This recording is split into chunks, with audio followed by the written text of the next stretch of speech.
Section 8.4, Rational Expressions. What we're going to do today is to simplify rational expressions and to multiply and divide rational expressions as well. First, let's remember what rational expressions are. It's a quotient of two polynomials. Remember, quotient means divide. You can think of them as ratios, you can think of them as fractions, you can think of them as quotients depending on the situation.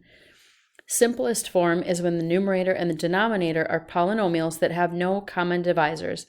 So what that really means is if you get some sort of rational expression, you want to make sure that it's factored all the way down and that you simplify things that are in the numerator with things that are in the denominator and as much as you possibly can.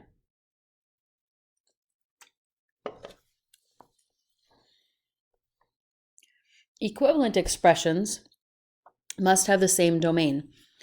Here we have two rational expressions, x squared minus x minus 6 and x squared plus x minus 2. There's a quotient of them. The numerator, you need factors of negative 6 that add up to negative 1. So those will be x minus 3 and x plus 2. In the denominator, we need factors of negative 2 that add up to 1. Those will be x minus 1 and x plus 2. If you notice in here that these two basically cancel each other out, we simplify and we get x minus 3 over x minus 1. Here, x cannot be equal to negative 2 because of the one that we canceled. They are equivalent. You have to exclude negative 2 from the domain, even though the simplified version doesn't make it that evident.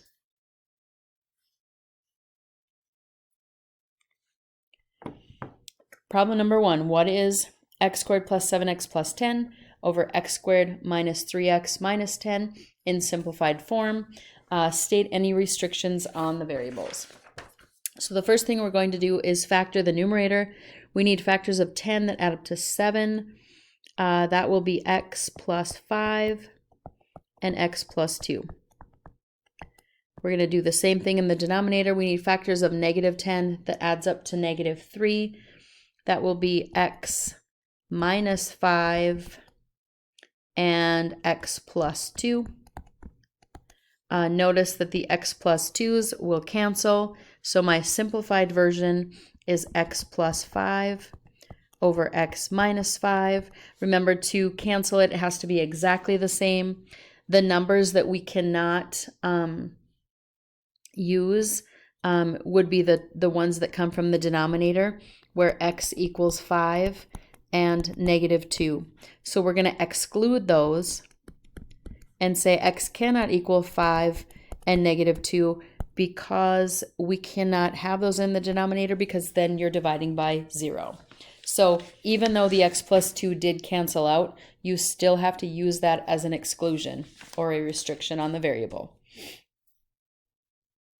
If you want to pause the video right now and practice got it questions number 1, A, B, and C, you can check your answers when you're done. We're going to look at the rational expression in simplest form, and again, we're going to state restrictions on the variables. So in the numerator, this one is not a factoring question because there aren't any sums or differences in there. So I'm going to divide 24 by negative 6, and I get negative 4. There's x cubed on the top, x squared on the bottom. Remember, we're going to subtract those exponents. And again, 2 minus 3. Actually, I'm not going to do that one. I'm going to do this a little different. I'm going to go like this. X cubed would be x, x, x. Y squared would be y, y. This is the way I'm going to think about it. We have 2 x's on the bottom and 3 y's. Now, when we cancel those, one from the top, one from the bottom, and then you just have to say what's left. So we have negative 4x in the numerator, we have a y in the denominator, and that's it. Now, normally the way I do these is I subtract the exponents, and I'm going to leave it where it's positive. So when we look at subtracting, we get x to the 3 minus 2. We get y to the 2 minus 3. This one gives you x. This one gives you y to the negative 1. That's why I moved that back down to the denominator, and I left that one on top. Okay, so you can do whichever way you want to, but just make sure you're leaving it where it's positive. You don't want any negative exponents. I do need to do the restrictions as well. Here, I'm looking at the two things in the denominator that make it 0. I can't have x equals 0, and I can't have y equal to 0 either. And that's because they were originally both in the denominator. The next one, part B, we're going to factor the top. X plus 4, x minus 2. And the denominator would be, we need two positives or two negatives. We'll grab the negatives. We'll cancel those. So my final is x plus 4 over x minus 3. Now I need to include everything that I can't have, which is that part that I've circled. I can't have a 3, and I can't have a 2. So that would be the restrictions on the variables for that one. And the last one, we can't factor the top into two sets of parentheses, but I can sure take a negative 4 out of there. So I get negative 3 plus x. And in the denominator, I get factors of negative 9 that add up to 0. So we'd have a plus 3 and a minus 3. Now, this one is the same as something, but I'm going to rearrange it so the variable is first. So I'm going to make it x minus 3. That way we can see exactly which one it resembles. I'm going to cancel those two. So my simplified expression is negative 4 over x plus 3. And the numbers that I have to exclude would be these. So I can't have a negative 3 and I can't have a 3. Even though one of them crosses out, you still cannot have it.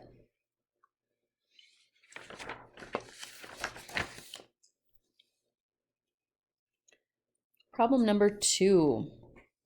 What is the product? So this one on the bottom I messed up. There should be a 5 right there. So I'm going to factor each one of these. You probably will remember doing these in Algebra 1. Let's see. Factors of negative 6 that add up to 1. I'm going to go x plus 3, x minus 2.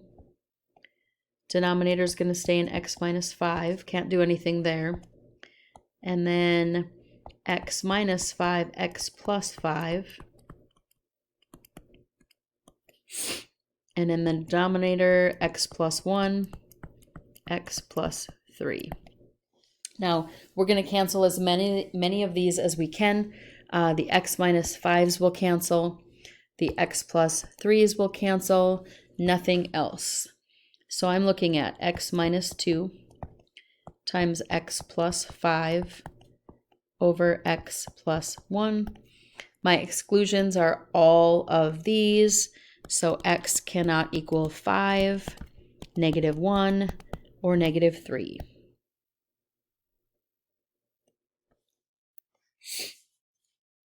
You can pause right here and practice the got it question and check your answer when you're done. I'm going to factor a 2 out of this one, and we get x minus 4. Plus 4 and minus 4 for the one underneath. And then x plus 4, x plus 1. And underneath, we're going to go 4 and 4.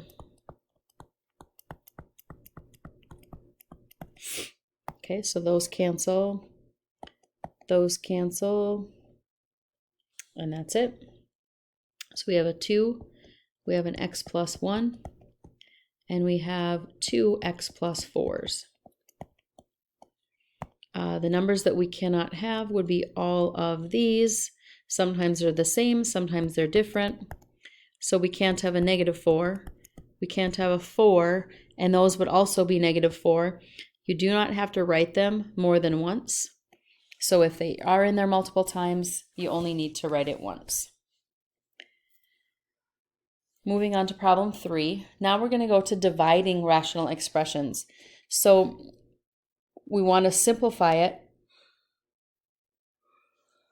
and we want to state in restrictions. So what I'm looking at is, first of all, I need to make sure that I restrict this one.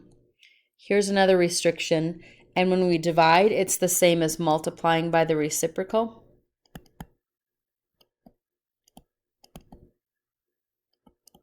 And remember, when we multiply by the reciprocal, this one would also be a restriction. So we're going to have to include a lot of things on this one that we didn't have to in the last one. So 2 minus x. I'm assuming that they're going to want us to switch these around. So what I'm going to do is I'm going to switch them up here. It's going to become -x plus 2. And normally we don't think of that as a -x. So what I'm going to do is I'm going to take a -1 out of there so that I can make it positive. But I do need to change the sign of the second term as well. Then we need factors of 1 that add up to 2. We're going to have 2 factors of x plus 1. I'm going to flip this one over and multiply. So I get x plus 1, x minus 1, and then factors of -10 that adds up to 3. X plus 5, x minus 2. Now we're going to cancel them all. There's one gone. There's another term gone, and I think that's it. So we're left with -1 times x minus 1, and then in the denominator we have an x plus 1 and an x plus 5. Okay, the terms that we cannot have, or the restrictions, are going to be -1,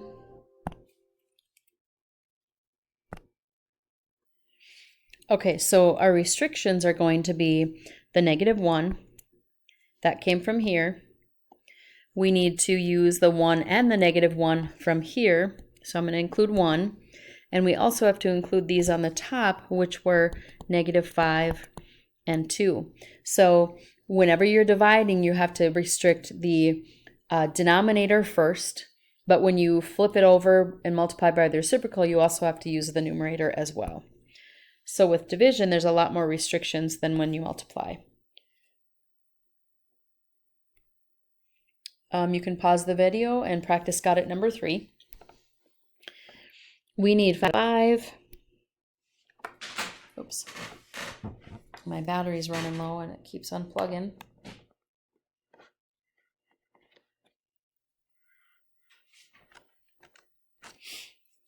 Okay, so we need factors of 4 that add up to 5. We'll use 4 and 1. We need factors of -12 that add up to 1. We'll use 4 and -3. We're going to multiply by the reciprocal here. So we need 2x and x minus 3. And then in the denominator, it'll be an x plus 1, x minus 1. Okay, so the x plus 1s are out. The x plus 4s are out. The x minus 3 is also out. So we have a 2x in the numerator and an x minus 1 in the denominator. The numbers that are restricted are going to be -4, +3, -1, +1, 0, and 3. We already had 3, so I'm not going to include that one. Okay, so everything from the second term, numerator and denominator, and everything from the denominator of the first term also gets included.